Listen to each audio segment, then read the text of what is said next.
Sometimes starting a new hobby feels exciting from the very first moment. You stumble across something new and suddenly it feels like you found something you've been missing. You can already picture yourself getting good at it. You imagine where it could take you. Then reality sets in. It's harder than expected. Nothing looks the way it did in your head. Progress feels slow, mistakes happen constantly. And what seemed effortless when someone else was doing it suddenly feels almost impossible. That's usually the moment people stop. Not because they weren't capable, but because the excitement of starting fades long before the satisfaction of becoming good. The truth is, every hobby has that uncomfortable middle, the part where you're no longer dreaming about it, but you're not good enough to enjoy the effortless either. It's awkward, it's frustrating, and it's the part almost nobody talks about. But that's also where the real growth happens. Every failed attempt teaches something. Every hour spent practicing builds experience, even when it doesn't feel like it. Progress isn't loud. It doesn't announce itself. It hides inside tiny improvements that are almost impossible to notice from the one day to the next. The strange thing is, you don't realize you're getting better while it's happening. One day you look back at where you started. Maybe it's an old photo, an old project, or your very first attempt. And suddenly you notice the difference. The things that once felt impossible now feel natural. The mistakes that used to frustrate you barely cross your mind anymore.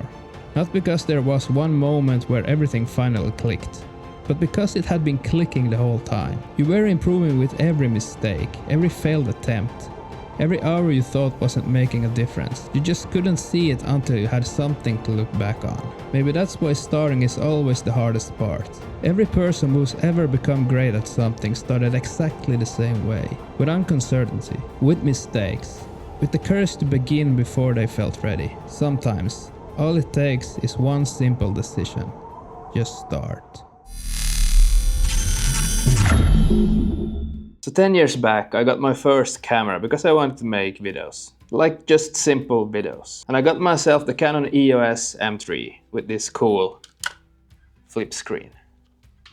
And at that time I didn't want to become a photographer or videographer or anything like that. Just simple videos. And videos was easy because I just shoot in auto. I didn't think about exposure, I didn't think about settings, I didn't really know those things existed. I tried taking photos with this camera and something always felt wrong. Either the image was completely dark or super overexposed, or it will take forever before the actual picture was taken after I pressed the shutter. And I honestly thought the camera was broken, so I just stopped using it. It ended up on a shelf. And every now and then I picked it up again. I should start to learn photography and try to use it, get frustrated and put it back on the shelf. I just thought this doesn't work for me. And then 10 years later, I got myself the Osmo Pocket 3 and the Action 4. And the reason I got them wasn't because I had some big vision. I just wanted to make something. That was it. So I just started filming things, testing stuff, trying different angles, different styles, different ways of editing.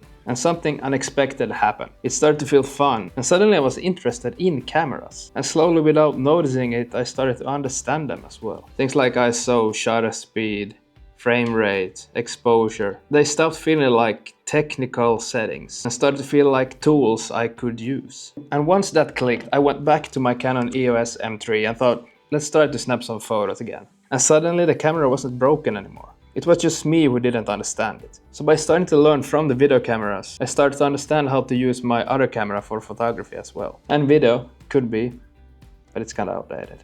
And I think that's what most of us miss. We think we need to understand everything before we start. But in reality, you understand things because you start, not the other way. For me, cameras didn't become interesting because I read about them. They became interesting because I started using them. I kept messing up, kept trying again, and slowly improving without realizing it. And now I kind of see it as a process that never ends. Because every time you think you understand everything, there's always something new to learn.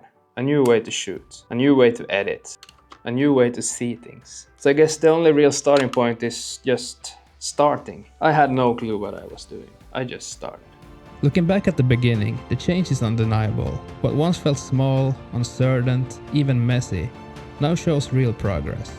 And ahead, there's something even more powerful than improvement. A sense that there's still so much further to go, and so much more to learn.